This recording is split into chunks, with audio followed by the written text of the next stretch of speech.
pues continuamos en esta edición del Vértice, miércoles 3 de junio de 2020. Saltamos a un nuevo mes y bueno, pues vamos a seguir pues analizando la situación del COVID-19, la situación de esta crisis económica, sanitaria y social que nos está dejando la pandemia. Hemos escuchado ya a la diputada en el Congreso, Marisol Sánchez Jódar, que ha sido una de las protagonistas que hemos tenido en el primer bloque, al igual que Isabel Casalduero, la concejal del Partido Socialista. Temas, medidas, ayudas a nivel nacional, a nivel local. Y ahora turno para la tertulia.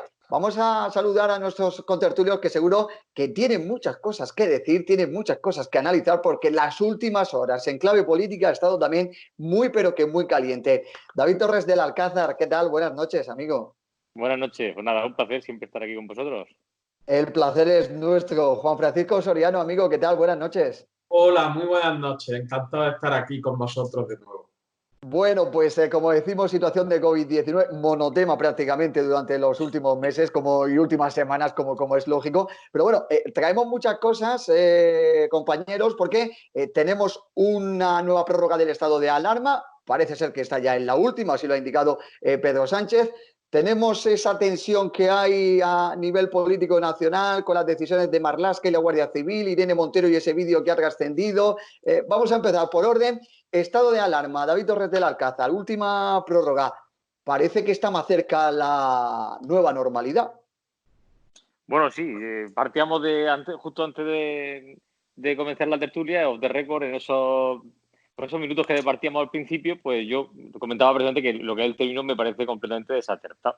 O sea, al margen de que está claro que las cosas van a cambiar, que no todo va a ser como antes, pero no sé, a mí eso de nueva normalidad lo veo un poco, no sé, suena a propaganda y suena a, no sé, a querer vender la moto de algo que no va a ser lo que todos queremos realmente. Pero es que es verdad que estoy convencido que las cosas van a volver pero no van a volver como eran. Eso estoy convencidísimo.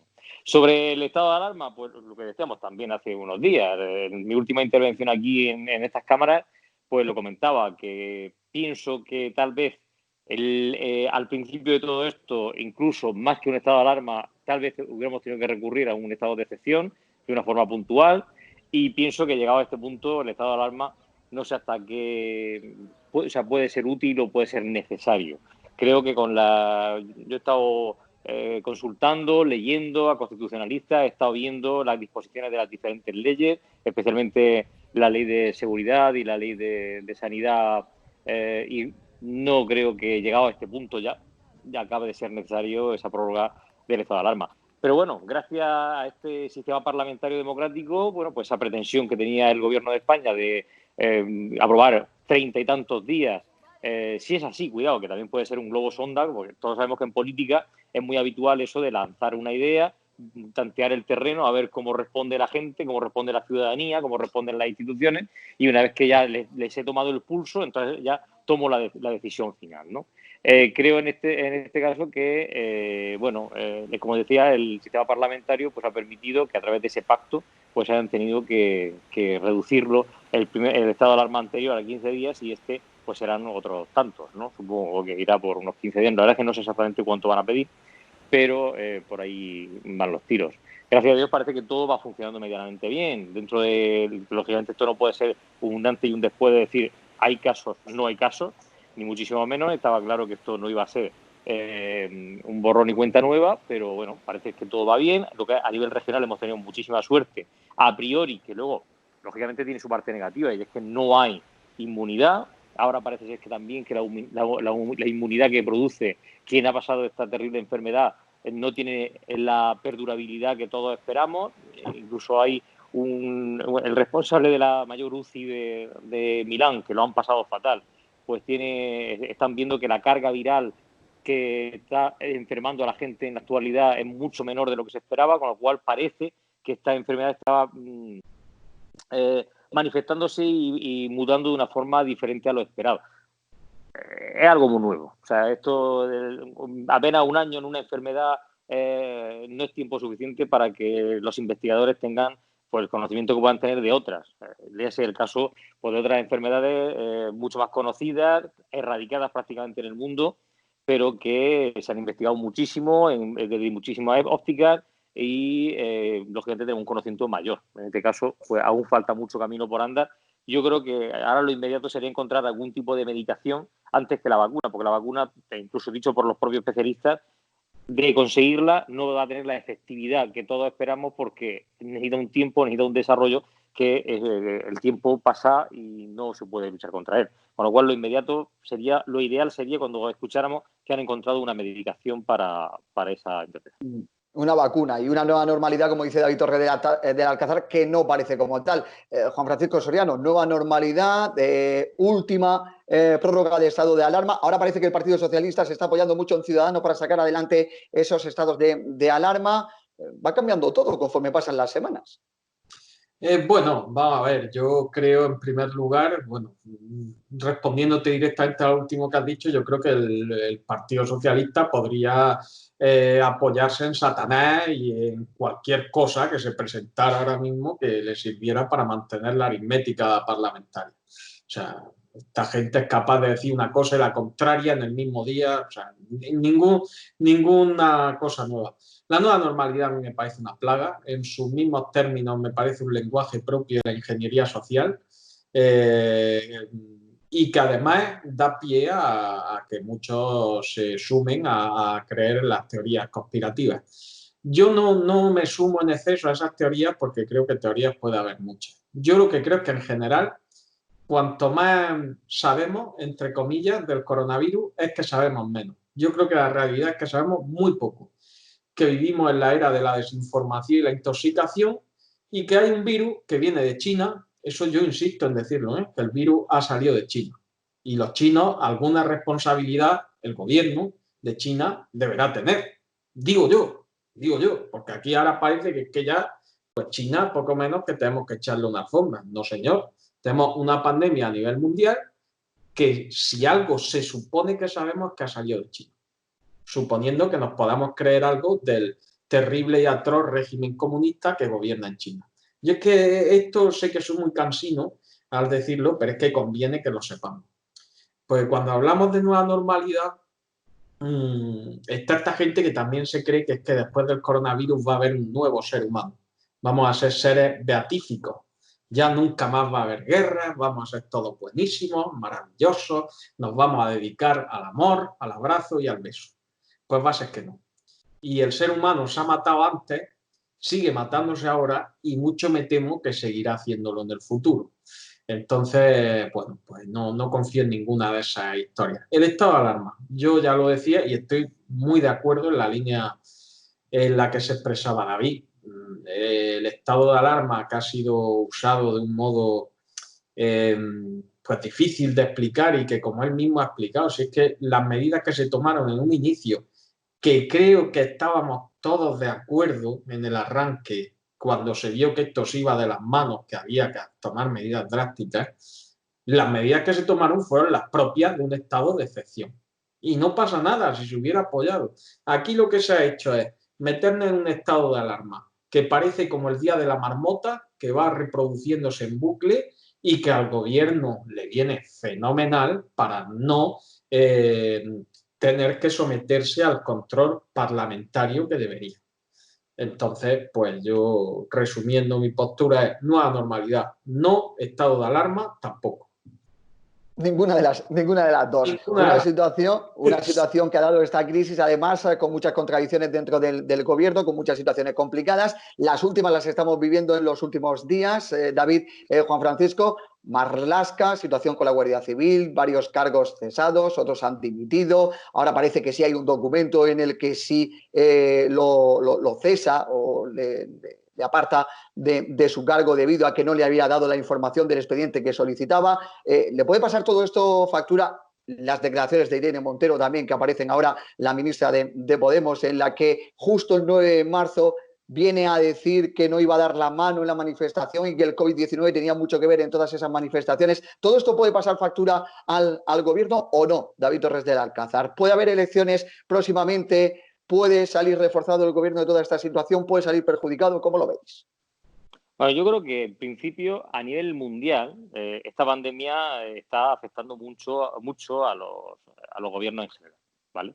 Esta tarde mismo leía pues, la situación en la que Macron pues, cada vez está más debilitado frente a otros líderes que, bueno, están aguantando el tipo a pesar de que la situación pues, no es fácil. No es fácil. Yo lo he dicho más de una vez, que a mí lo que es Pedro Sánchez a nivel como figura, como presidente, como elemento, ya no hablo del partido al que pertenece, sino la figura, a mí no me gusta, nunca me ha gustado. Es una persona que no responde, desde mi punto de vista, a los cánones que tiene que tener un presidente del gobierno de España. Básicamente ese sentido de esa prepotencia, esa grandiosidad, esa grandilocuencia, esa de a mí que él manifiesta con su lenguaje corporal, no responde a lo que todos esperamos de un gobernante. No estoy diciendo que otros sí que lo hayan tenido, pero estoy hablando ahora mismo del que nos ocupa, ¿no? Pero también es cierto que a ver quién es el guapo, permíteme la expresión, que se pone donde está ahora mismo este hombre, en la situación en la que nos ha encontrado. Las manifestaciones que se han filtrado de Irene Montero, bueno, pues que está clarísimo que eso sale de su círculo más inmediato. Y viendo cómo se las gasta el señor Pablo Iglesias dentro del partido, de su partido, pues no tardarán mucho en rodar cabezas. Esperarán unos días, lo mismo que hicieron cuando el representante de la Guardia Civil, no recuerdo muy bien el rango que tenía, pero tuvo el lapsus de decir que tenía órdenes de ir buscando las manifestaciones que iban en contra de la gestión del gobierno, pues esperaron unos días y de pronto desapareció del mapa. Ahora yo esperaría a que pasen unos meses a ver dónde está ese hombre. Seguramente lo tendrán poniendo sellos en una oficina, en el lugar más alejado de su domicilio, ¿no? Pero que esto es política. Esto, por desgracia, ocurre en política, gobierne prácticamente quien gobierne.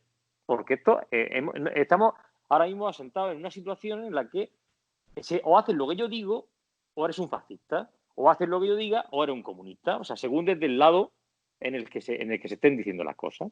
Entonces, hemos entrado en un momento, yo cuando decían los nuevos pactos de la Moncloa, pues es que la situación política, la situación en la que la forma de trabajar de esta generación actual de políticos impide el poder llegar a esos pactos de la Moncloa, porque automáticamente estamos asentados en que es que entonces llegamos al acuerdo porque no había más remedio. Eso es lo que dice ahora.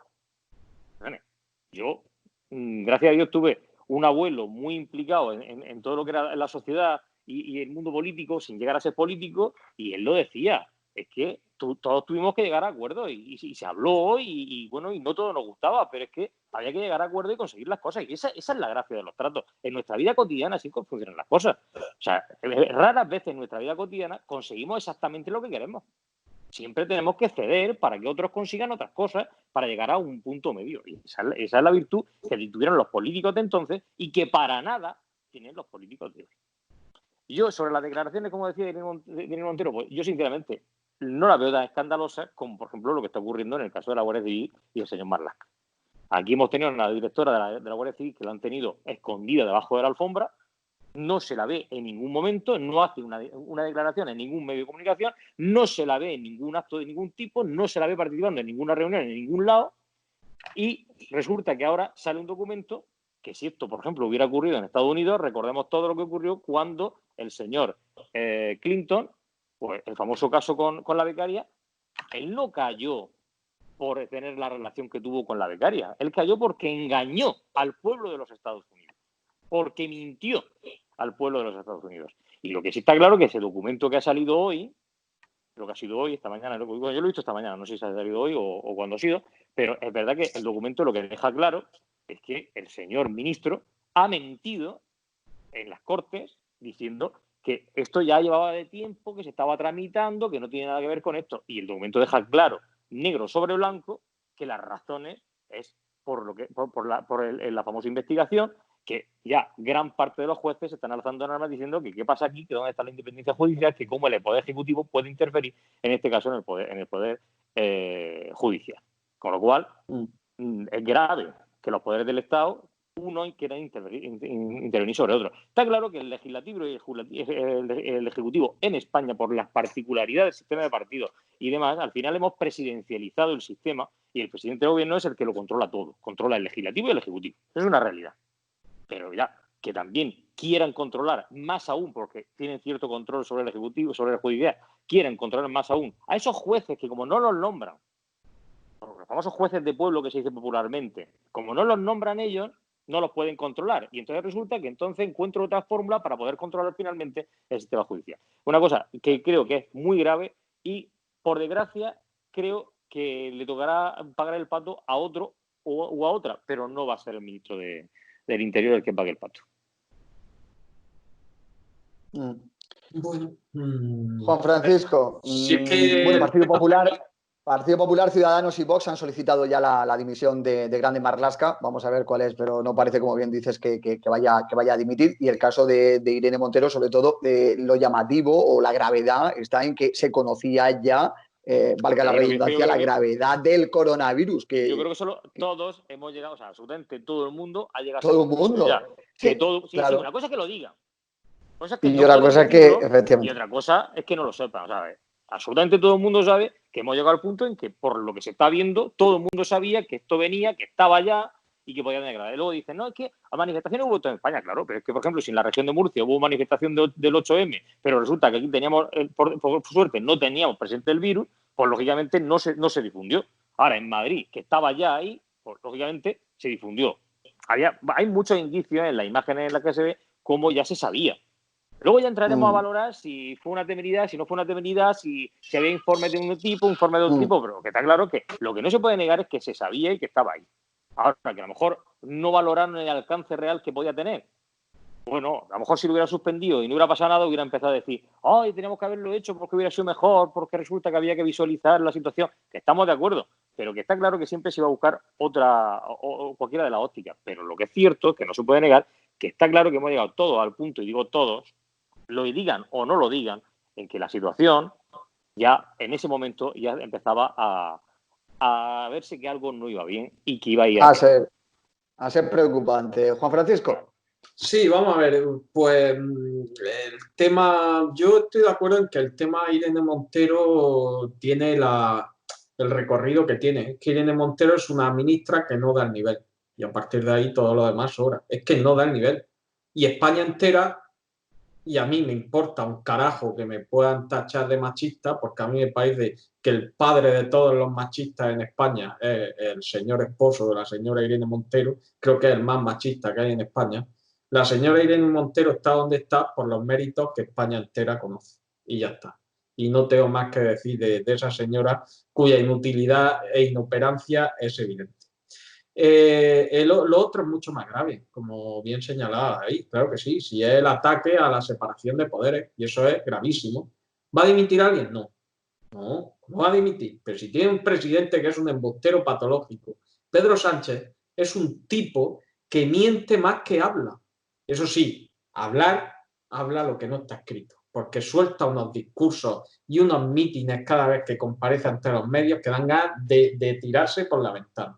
Porque no es normal, y yo ya me he quejado de eso ya más allá del análisis político, que cuando tú tienes una población muerta de miedo con la dichosa pandemia, que te tires una hora pegándonos la paliza, en vez de darnos unas directrices claras, pues ya no solo es de no saber expresarse, es de tener poca vergüenza, o sea, es de tratar a la gente como a borrego. Si tuviéramos, ¿cómo diría yo? Un equilibrio en España de medios de comunicación, que no lo hay, porque ahí iré. Y yo con esto no quiero decir que todos los medios lo sean, yo sé que ahora mismo tiene un medio de comunicación y decir esto pues no es fácil, pero es que en España no hay equilibrio en los medios de comunicación. Si en España hubiera un equilibrio en los medios de comunicación, este gobierno caía mañana. No digo el ministro, el gobierno.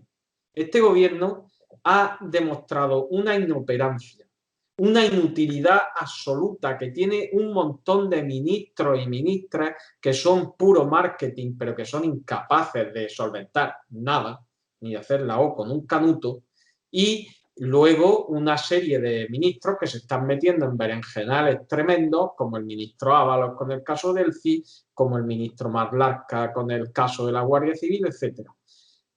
Insisto, si hubiera un equilibrio de medios, este gobierno caía, pero no lo hay. No lo hay. Y voy a poner un ejemplo, así rápido.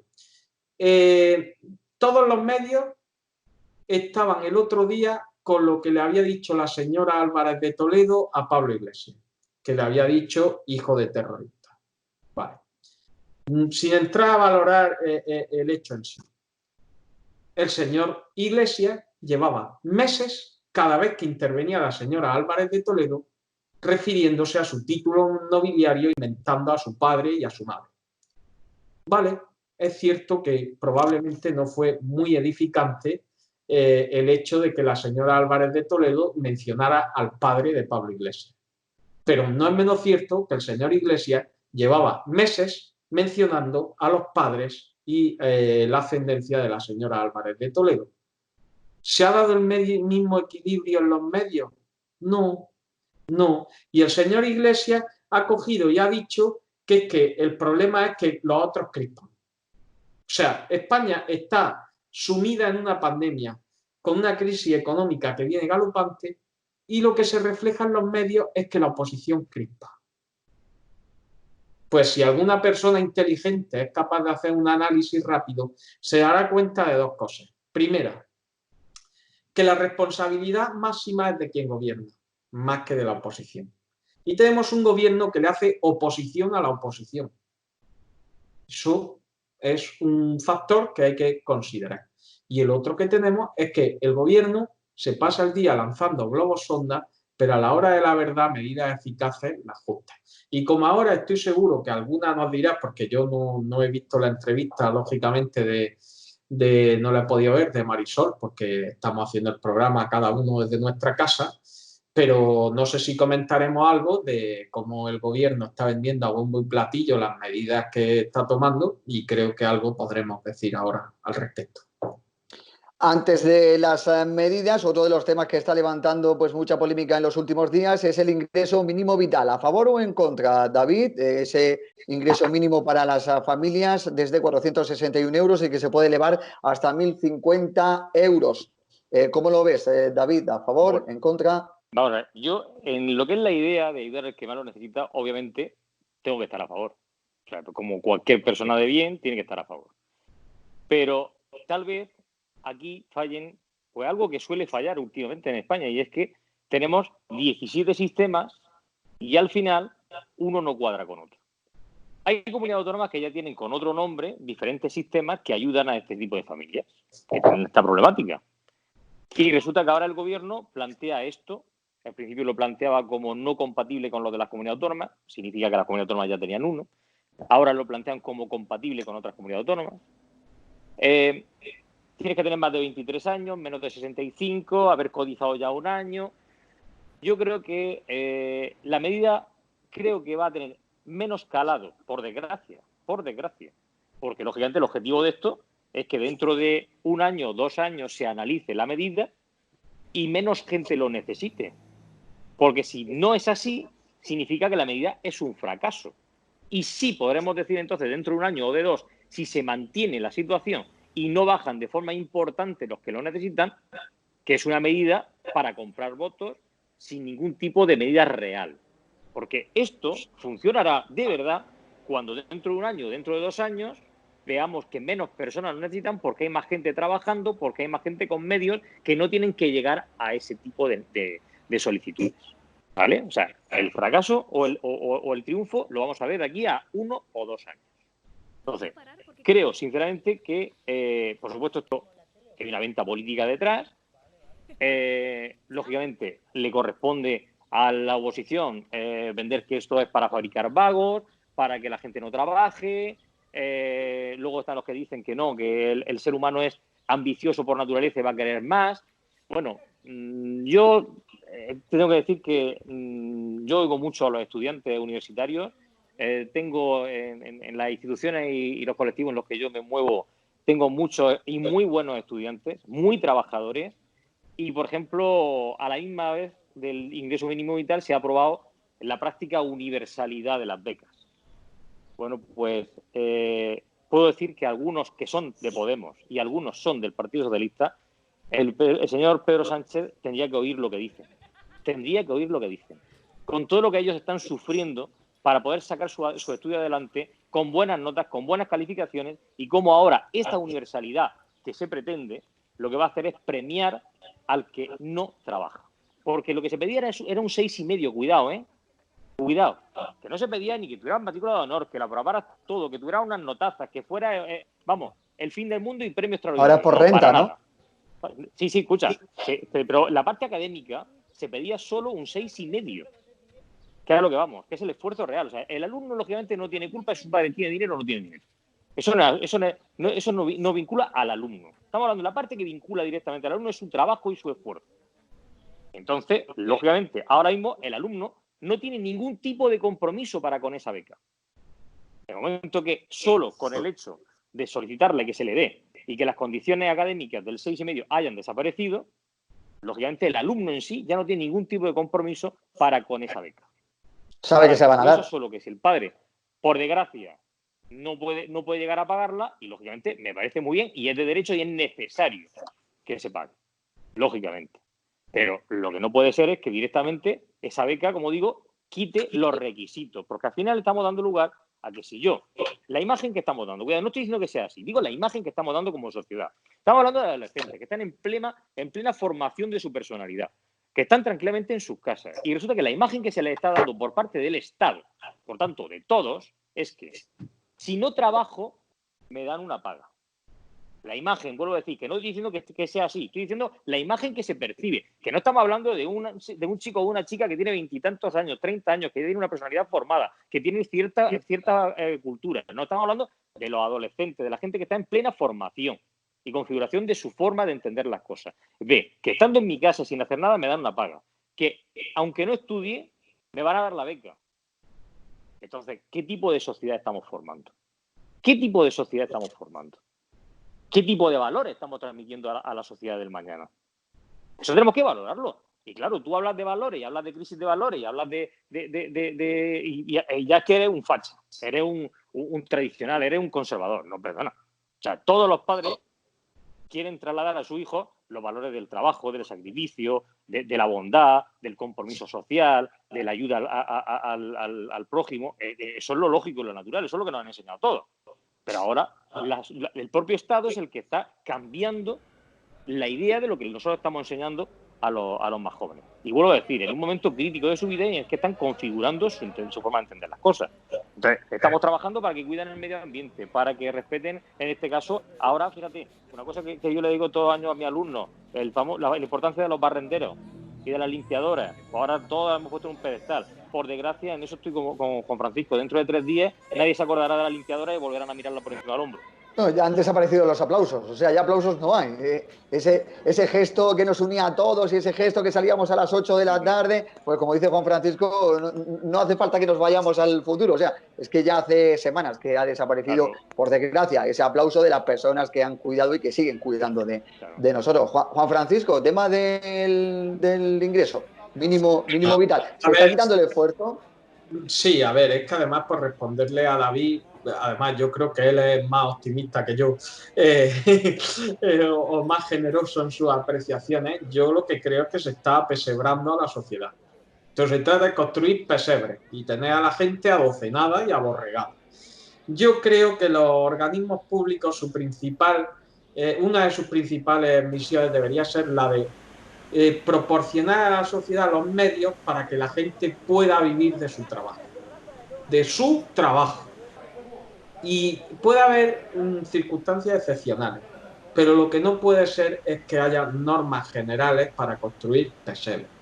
La gente tiene que vivir de su trabajo y eso es una mentalidad que no funciona, que no es lo que se lleva y no está de moda. Entonces, pues yo como concepto, el ingreso mínimo vital, estoy radicalmente en contra. Y creo que va a ser contraproducente. Y al poco tiempo se verá. Yo no digo que todo el que reciba el ingreso mínimo vital vaya a ser por un efecto llamada o que sean unos gandules. No. Habrá de todo porque de todo hay en la viña del Señor. Pero el problema no es ese. No es ir a los casos concretos, es ir al concepto. Y el concepto es que si fuéramos una sociedad responsable, de ciudadanos responsables, por eso cuando la gente se echa las manos a la cabeza porque hay mucha gente que no está cumpliendo las medidas de seguridad con lo del coronavirus, empezando por muchos jóvenes y adolescentes a los que Claro, evidentemente, si no los educamos en la responsabilidad personal, en sus estudios, a la hora de buscar un trabajo y demás, como narices la van a tener para llevar la puñetera mascarilla, que hay que reconocer que es un incordio. Yo me ahogo con la mascarilla, pero claro, uno cuando ya tiene una madurez y ha descubierto que las cosas en la vida cuestan trabajo y esfuerzo, pues es capaz de sufrir un poquito y llevar la mascarilla porque debe llevar la mascarilla. Del mismo modo que también David ha sacado el tema de las becas, lo de las becas es vergonzoso. Si es que eso es más apesebrar aún si cabe. Yo siempre he defendido una cosa que es muy impopular. ¿Por qué? Porque en España encima, los españoles tenemos muchas virtudes, pero tenemos un defecto muy grande, que es la envidia. Lo de ver prosperar al vecino, es que eso parece que si el vecino lo podemos ver hundirse en la miseria es lo que nos gusta, pero que saque la cabeza y le vaya muy bien en la vida, hay mucha gente que no. Entonces, ¿qué pasa con esto? Que yo es que lo de las becas nunca lo he entendido. Yo puedo comprender que no tengan derecho a beca los hijos de millonarios, pero millonarios, ¿eh? Millonarios porque le sobran ya los billetes de tal manera que dice, bueno, si es que es lástima hasta que la tengan. Pero que yo pongo ejemplos de compañeros míos de la carrera y me gusta ponerlos porque además eran mucho más brillantes que yo, porque son gente que está en grandes multinacionales trabajando de consultores y de altos directivos, y era gente, muchos de ellos muy humildes, que se pasaban el día y las vacaciones estudiando, no voy a decir la palabra como lo que se lo pasaban, mientras otros estaban de marcha, ¿vale? Y estos estaban ahí estudiando y apencando para ganarse la beca en una ingeniería industrial, por ejemplo, que era muy fastidiada y había que estudiar lo que no está en los escritos. Y ahora parece que si dices que por qué no tiene derecho a beca el hijo de mi amigo que gana 60.000 euros brutos al año, ¿por qué no tiene derecho a beca a su hijo cuando él se ha matado y se ha esforzado para estar donde está? Pero entonces, claro, es que ya gana mucho, ya gana mucho. Pues no sé yo por qué su hijo no tiene derecho, si saca las notas, a tener una beca y que ellos vivan acorde al nivel que se han ganado y se han trabajado y se han merecido. Pues no, aquí es siempre igualar por abajo. Porque la gran mentira del socialismo es que venimos a ayudar al pobre. No. A lo que viene el socialismo es a empobrecernos más a todos. Y eso no es que lo diga yo, no es una opinión, no es que yo soy un facha, no. Esa es la realidad que se observa en donde las políticas socialistas de verdad, el socialismo real se aplica, pues lo vemos, lo que pasa. Y vamos, por no extenderme, no divagar por ahí con otros países y cosas extrañas, pues recopilo diciendo, ingreso mínimo y tal, no. Lo de las becas que señalaba David, tampoco. ¿Qué le vamos a hacer? Soy un reaccionario, pues tendré que asumirlo y conllevarlo. Y oye, al que no le guste, pues que se tome una pesi y pues, que tiene que haber de todo la viña del Señor. Conciso y al grano, Juan Francisco, como siempre. Por cierto, la mesa, ten cuidado que si tenemos que llevarte de Comarcal Televisión a alguna mesa, te la llevamos, para a la mesa. En relación a lo de las medidas, hemos estado hablando en el primer bloque, Juan Francisco, con Marisol Sánchez Jodar, con la diputada Lorquina, hablaba de los esfuerzos que ha hecho el gobierno para intentar paliar los efectos de esta crisis. Ponía como ejemplo las ayudas a los alquileres que se han aprobado, hablaba de las ayudas a autónomos, de las ayudas que se han realizado también incluso al gobierno regional con la aportación de material sanitario. Querías hacer referencia precisamente también al tema de las ayudas. Sí, mira, es que esto es muy sencillo, es de concepto, porque una cosa es que yo con esto es que me irrita, o sea, me supera. El gobierno no ha hecho ningún esfuerzo. El esfuerzo lo hacen los españoles pagando impuestos. Es que ya está bien de que nos vendan los puñeteros pesebres. Y me da igual si el gobierno fuera del PP, del PSOE o de la madre que los parió. O sea, no hay derecho a que venga el político de turno a vendernos. ¡Qué gran esfuerzo está haciendo el gobierno! No, mire usted, el gobierno está puesto ahí y colocado por los ciudadanos con sus votos para que gestione los dineros que los ciudadanos pagan religiosamente en sus impuestos. Y los que hacen el esfuerzo son los que pagan impuestos, no el gobierno. El gobierno hace una gestión mejor, peor, discutible, opinable, que a mí puede no gustarme, que a mi vecino puede sí gustarle, pero es que no soporto tipología de política que nos han instaurado. Viene aquí, en este caso, la diputada Marisol, me da igual, no es nada personal, porque sea Marisol, me da igual que fuera Marisol o que sea Pepe, o sea, quien sea, yo estoy en el concepto. Viene y nos dice, qué bueno que es el gobierno que hace un esfuerzo terrible para dar las ayudas. Mire usted, vamos a hablarle a los ciudadanos ya como personas adultas y mayores. El gobierno no hace ningún esfuerzo, cero esfuerzo. El gobierno hace una gestión, ¿vale? Y entonces yo ahí es donde quiero caer, porque fíjate, sin ni siquiera entrar, porque es que nos han venido, es que ahora el gobierno, menos mal que está este gobierno y nos da ayuda. Hombre, por el amor de Dios, es que solo faltaba, es que el gobierno no puede dejar abandonados a los ciudadanos, es que el gobierno está pagando los ERTE.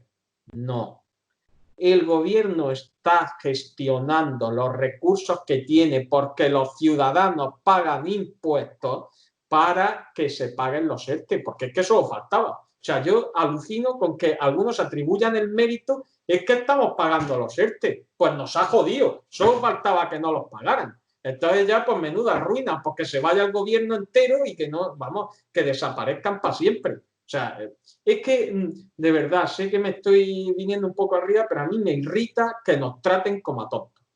No, señor. Lo que tiene que hacer el gobierno, el que gobierne o el que aspire a gobernar, es decir, nosotros vamos a aplicar estas medidas.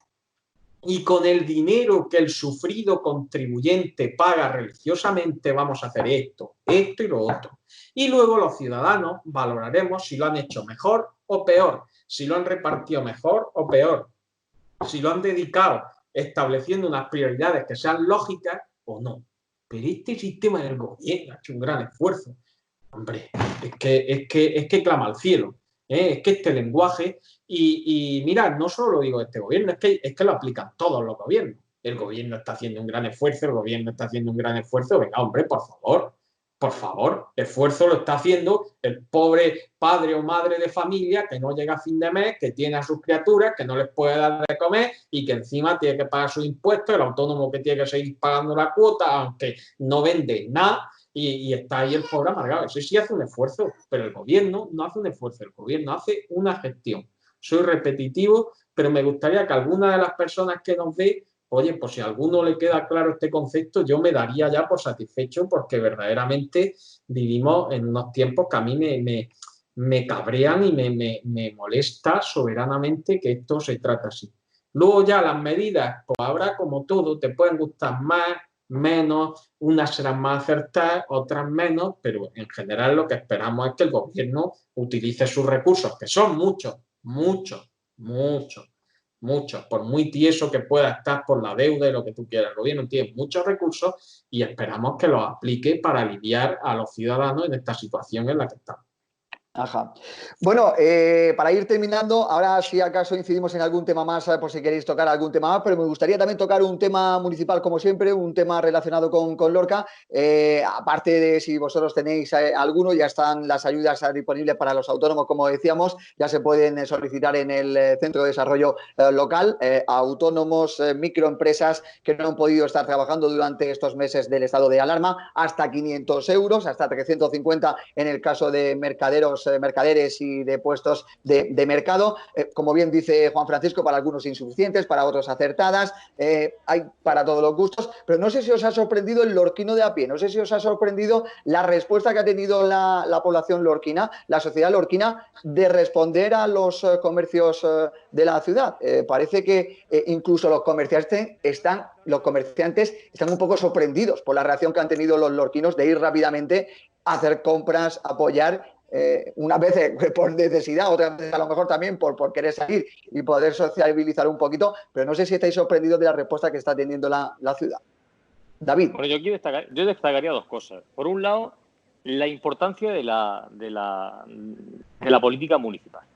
O sea, muchas veces nos olvidamos que los ayuntamientos, las corporaciones locales, al final, dan respuesta a muchísimas problemáticas, a inquietudes, a proyectos, a iniciativas, en este caso a problemas, por desgracia, problemas que tiene la sociedad y que directamente no les corresponde al ayuntamiento esa gestión, pero que suplen muchas de esas problemáticas. Está claro que esto es un la situación en la que estamos, directamente, quien debe de responder es el Gobierno de Madrid.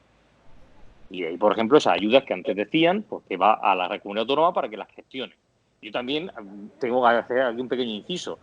No me vale que se cree, o sea, una situación de diferencias entre comunidades autónomas. Resulta que el País Vasco y Navarra va a poder gestionar una serie de fondos que el resto de España tendrá que gestionarlo directamente en Madrid. Oiga usted.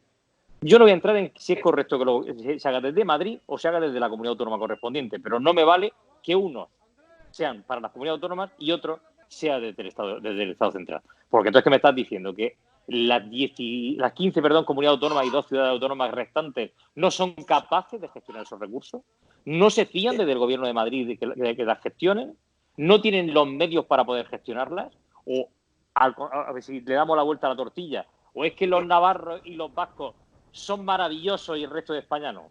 ¿Es que son mejores los navarros y los vascos que el resto de los españoles? Quiero decir, con estas cosas tenemos que tener mucho cuidado.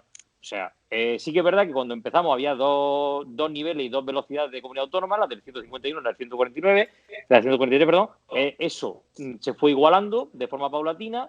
Lógicamente, tanto el País Vasco como Cataluña se alzó en armas y ahí eso poco a poco ha ido pues recalando hasta que han ido consiguiendo cada vez más cosas. Y bueno, finalmente estamos desplumando al Estado lo que es a nivel de competencia. Pero bueno, volviendo a lo que estaba comentando, las corporaciones locales, los ayuntamientos al final dan respuesta a muchas cosas que no les corresponden tanto. O sea, no estoy criticando que se haga, ni mucho menos. Me parece loable y debe ser así porque hay que dar respuesta a lo que la ciudadanía necesita. Pero ya no hablo del caso del Ayuntamiento de Lorca, hablo en general. Los ayuntamientos no tienen por qué dar respuesta a esa problemática porque no les corresponde competencialmente, pero al final lo hacen porque es esa administración más cercana y la administración que conoce la realidad de cada municipio. Con lo cual, pues ya tampoco, como digo, no las conozco, con lo cual tampoco puedo valorarlas si es insuficiente, si es poco, si las condiciones son adecuadas, si no son adecuadas. Y con respecto a lo que decías de los lorquinos, los lorquinos, por desgracia, tenemos experiencia en catástrofe y en desastres. O sea, hemos pasado 2 terremotos terribles que asolaron una ciudad maravillosa como es Lorca. Sí que es verdad que afectó de otra manera. Lógicamente son cosas diferentes. Pero ahí Lorca entera, tal vez no con la fuerza que todos esperábamos que hubiera resurgido, pero ha sabido rehacerse. Por desgracia, el problema es que tenemos prácticamente la misma Lorca que teníamos antes del terremoto. No tenemos ni nuevas infraestructuras, ni nuevos planes. Yo recuerdo haber visto el plan Lorca original diseñado por Jaime García Legaz, que era un señor plan para Lorca.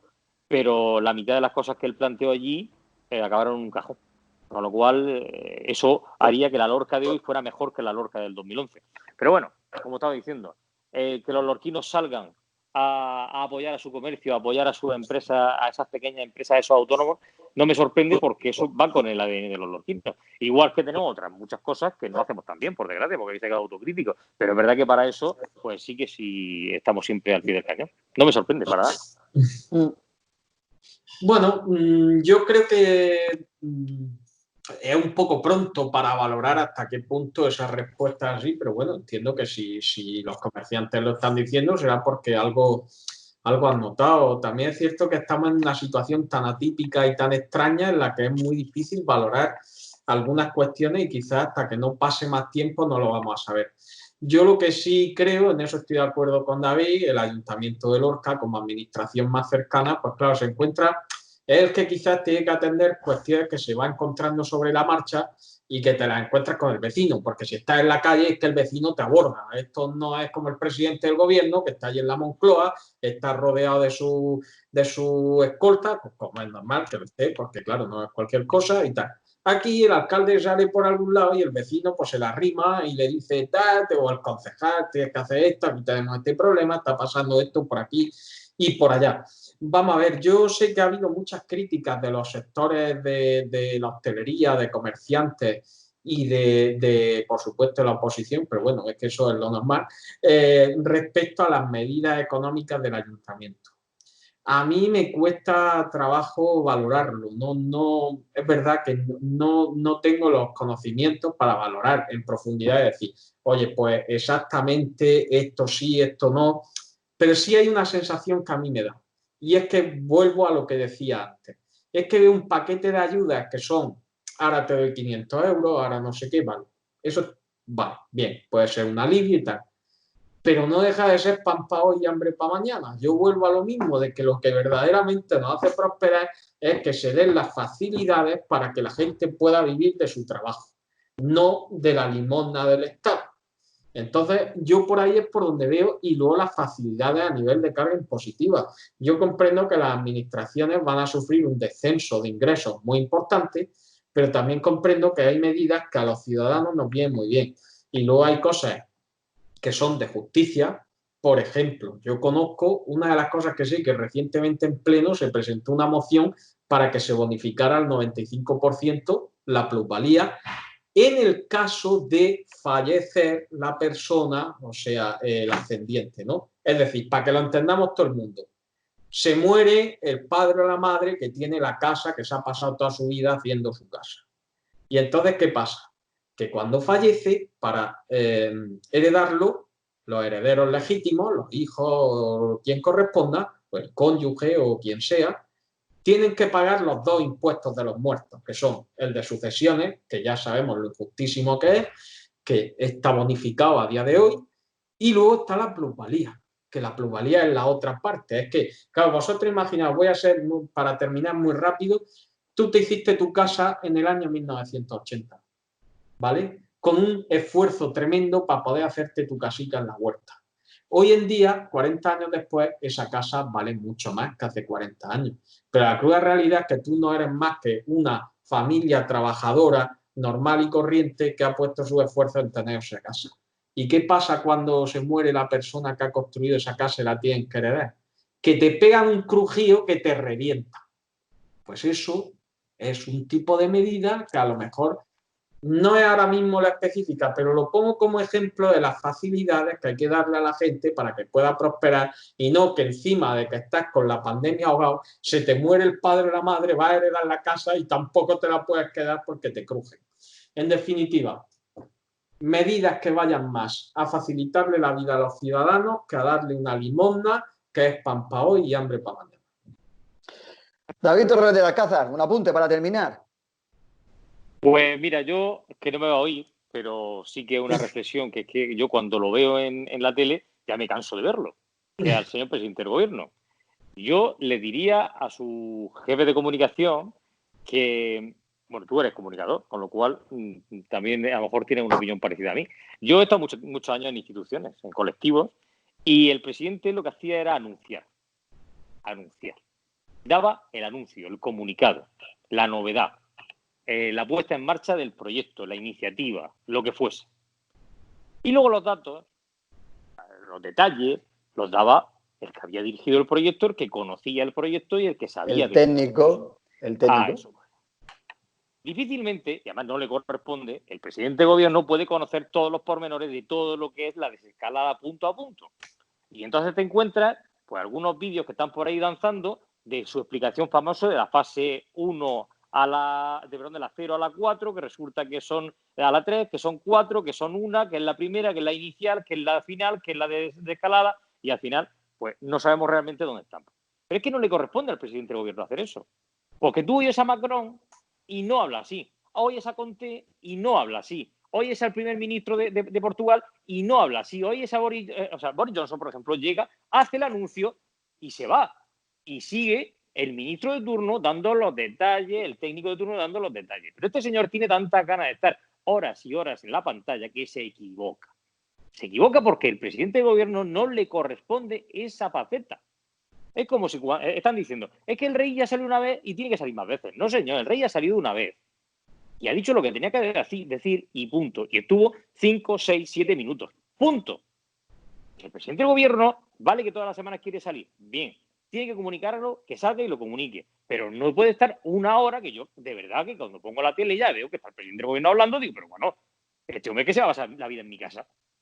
Es que no puede ser. Mira, a mí no me estorba que esté todos los días en la tele el señor Fernando Simón. Es el que está coordinando el día a día, el que está al pie del cañón, el que conoce los datos, que luego lo criticarán, no lo criticarán, como he dicho al principio del programa, que se ponga alguien en su papel. Que coja uno y se ponga donde está ahora mismo Fernando Simón. Con toda la presión que ese hombre tiene que llevar. Y además un señor que estaba cuando gobernaba el Partido Popular, que ahora está con el Partido Socialista, o sea, una persona de contrastada experiencia y solvencia profesional que se está manteniendo a pesar de los colores políticos del gobierno. Bueno, pero ese señor, como digo, es el que tiene que estar a pie de cañón porque es el técnico que está trabajando en el proyecto, en el día a día, en la iniciativa, en la toma de decisiones. Pero el presidente del gobierno no tiene por qué estar ahí todas las semanas 2 veces para dar un panegírico que parece que está en el púlpito del gobierno. Y por último, simplemente decir una cosa. Los miembros del gobierno de Podemos que hablen menos porque flaco favor le hacen al gobierno. Cada vez que el señor Pablo Iglesias habla, sube el pan. Cuando habla el señor Alberto Garzón, sube el pan.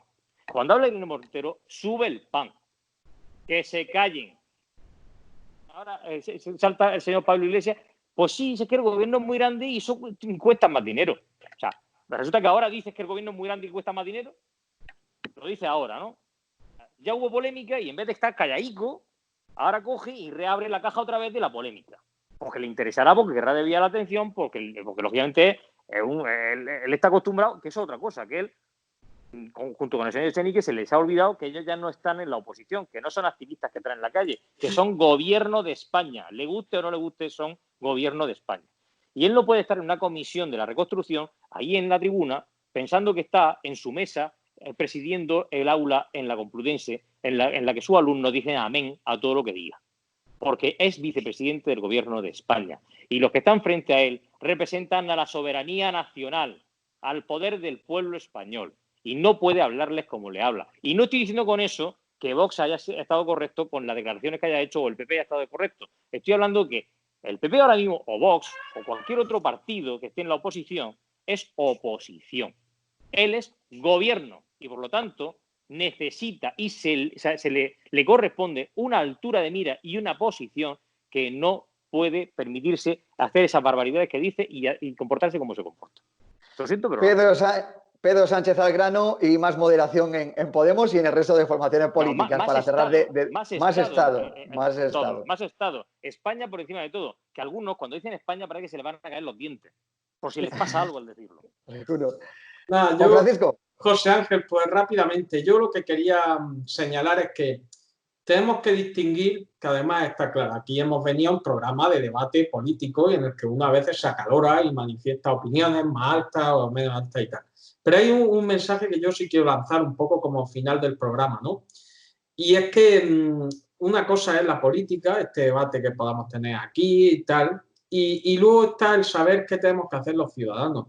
Y yo, sinceramente, yo quiero mandar un mensaje de unidad, porque yo puedo estar en la antípoda de cómo funciona el gobierno y, sin embargo, yo creo que lo que yo y los ciudadanos que nos puedan estar viendo podemos hacer para salir mejor de esta pandemia, que es, pues, unirnos, tratar de salir de esta espiral de desconfianza, que es verdad que con el miedo se genera una desconfianza hacia el otro, ¿no? Yo creo que tenemos que ser prudentes y sensatos, pero no dejarnos arrastrar por el miedo. Y yo sé un poco el mensaje que quiero lanzar, ¿no? Y de que estas diferencias que tenemos a nivel político, que tampoco dejemos, que yo mismo soy muy vehemente muchas veces, pero que esto no es más que un debate y son diferencias de ideas políticas, no es más. La vida son muchas cosas más. O sea, yo espero mi amigo Andrés Meca, que no sé si me estará viendo, que desde luego no nos ponemos de acuerdo en política, en nada, pues seguro que le debo una cerveza y estoy deseando poder sentarnos y tomárnosla y bien a gusto. Quiero decir, que seamos conscientes de que todas estas diferencias son así, que estamos en la pandemia, que podemos tener ideas distintas, pero que lo fundamental que necesitamos entre todos es prudencia, sensatez y sobre todo respetar a los que nos rodean. El respeto al otro, el tratarlo bien, tratar a los demás como queremos que nos traten a nosotros. Yo creo que más allá de... Yo podría estar aquí hablando 19 horas de medidas políticas y de la política y del debate, pero yo creo que a día de hoy, siempre lo ha sido, pero creo que hoy urge es que las personas nos tratemos bien, que tratemos a los que nos rodean como queremos que nos traten a nosotros, y seguro que ya con eso avanzaremos muchísimo más que con todas las medidas que pueda plantear un gobierno u otro. Pues con ese mensaje, qué mejor forma que poner punto y final a esta tertulia, sobre todo tendiendo la mano, poniendo el oído, que muchas veces no se pone el oído, que muchas veces lo que se ponen son las ideas antes que el oído, y luego habrá mucha gente ahora mismo en casa que esté de acuerdo con lo que se está hablando, con uno o con otro contertulio, o no estar de acuerdo, pero sobre todo el que haya una convivencia pacífica y el que haya una convivencia normal. Sí, esa es la David, gracia de la democracia. esa es la gracia, efectivamente. En un país democrático. Simplemente un recuerdo a este pobre hombre fallecido por la actuación policial en Estados Unidos. Efectivamente, y decir sí. que cuando se dice todas las vidas importan, es que todas las vidas importan. Por lo que estamos hablando de la crispación, las vidas de los negros importan, claro. Y cuando dicen todas las vidas importan, claro, automáticamente están tildando al que dice todas las vidas importan como un racista. Yo lo siento, pero esta sociedad está llegando a un punto que está enferma, que ve lo que no tiene, ve dobleces donde no los hay. Si tú dices o lo generamos. Estamos buscando los dobleces donde no los hay, sinceramente. Es una barbaridad lo que ha ocurrido. Se ha visto en televisión claramente, con lo cual eso no tiene vuelta de hoja. Y es verdad que en Estados Unidos, quien conozca Estados Unidos, yo he estado muchas veces en Estados Unidos, no he vivido ahí, pero sí he estado muchas veces y he estado tiempo allí. Es una sociedad muy particular y que es difícil de entender desde nuestra óptica europea, ¿eh? El cómo entienden ellos todo este mundo del racismo, del color, de la convivencia y demás. Yo he estado en una piscina y he visto cómo americanos de pro, que muy con su bandera y demás, se han salido de la piscina cuando han entrado personas de raza negra a la piscina y cosas así, y eso lo ven ellos con naturalidad. Eso ocurre hoy, 2020.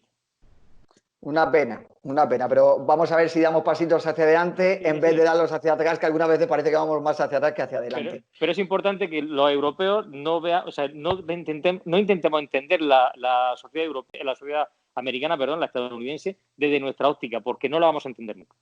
Si lo hacemos así, no lo vamos a entender nunca. Pues chavales, David, Juan Francisco, muchísimas gracias por una noche más. Un abrazo a los dos. Buenas noches. Un abrazo. Buenas noches, gracias a todos. Bueno, pues hasta aquí ha llegado nuestra edición una vez más digital, esta edición por videoconferencia, esta edición en la que hemos querido tomar el pulso a cómo está la situación económica, sanitaria y social de la comarca del Valle del Guadentín, de la región de Murcia y también a nivel nacional. Recuerden que durante los próximos días seguirán también debidamente informados en cada uno de los boletines informativos. Nosotros regresamos el próximo miércoles con mucha más actualidad política, municipal y nacional aquí en El Vértice. Que pasen una feliz noche. Cuídense.